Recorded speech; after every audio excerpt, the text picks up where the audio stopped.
Hello, in this video I'm going to give a quick walkthrough of PyTorch advanced tutorial notebook demo. And as usual in the first cell I'm going to import all the required libraries for the further execution. And yeah, in the next cell, this cell demonstrates how to compute first, second and third deviation of f of x equals to x to the power of 4 using PyTorch autograd with create graph equal to true. In the next cell here, I compute a full Jacobian matrix of a vector valued function using torch.autograd.functional Jacobian, as we can see here. In the next cell, we compute the Hessian matrix of scalar function, which contains all second order partial derivatives using torch.autograd.functional.hesi. And in the next cell, I implement a custom autograd function by subclassing torch.autograd function and define both static forward method and static backward method. In the next cell, I implement the straight through estimator, a classic trick for making discrete or non-differentiable operation trainable. Next cell, I attach a gradient hook to a tensor using a register hook which fires a callback function every time the gradient is computed during backpropagation. In the next cell, I implement a gradient accumulation which allowing training with an effectively larger batch size than fits in GPU memory. In the next cell, I implement a naive 2D convolution operation from scratch using only basic tensor indexing and multiplication. In the next cell, I implement max pooling from scratch by sliding a window over the input and taking the maximum value in each window. Next, I implement batch normalization as a class with separate training and inference behavior. In the next cell, I implement layer normalization, which normalizes across the future dimensions of each individual sample rather than across the batch. In the next cell, I implement a dropout from scratch using Bernoulli sampling to randomly zero out neurons during training. Next cell, I build a fully connected dense layer from scratch using raw PyTorch tensor operation, manually creating weight and bias parameters with required grades equal to true, computing the toward pass as input time weight plus bias. Here in the next cell, I build a 2D convolutional layer from primitives by manually initializing kernels and biases as trainable parameters and calling f. Next cell, this cell assembles a complete convolutional neural network using only primitive layers defined in the previous cells, two conversion layer like each followed by ReLU and max pooling.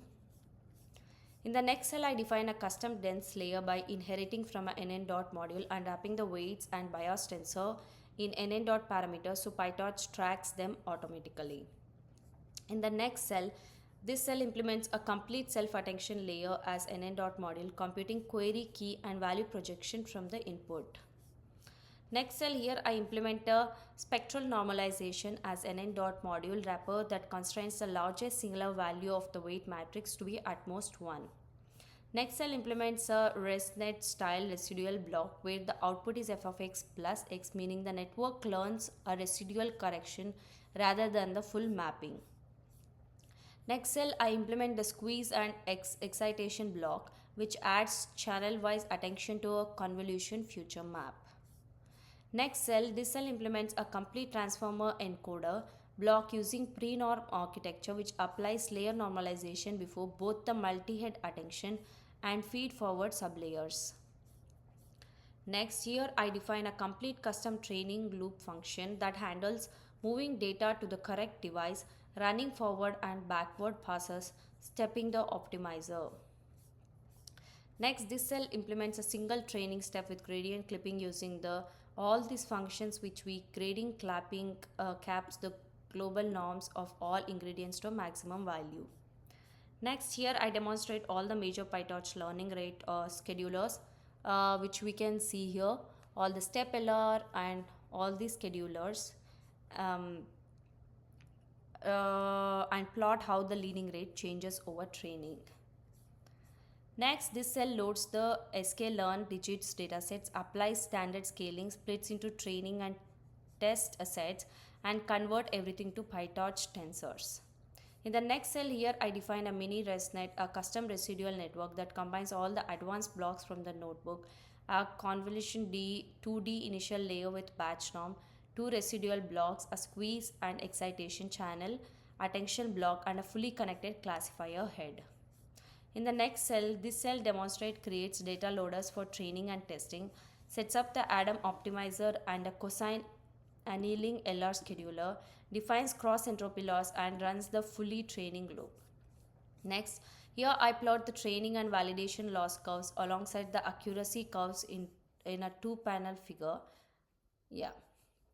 And in the last cell, I print a comprehensive advanced pytorch cheat sheet covering higher order gradient patterns, custom autograd functions, gradient hooks, mixed precision training with autocast, and advanced module patterns. That's it with this collab. Thank you.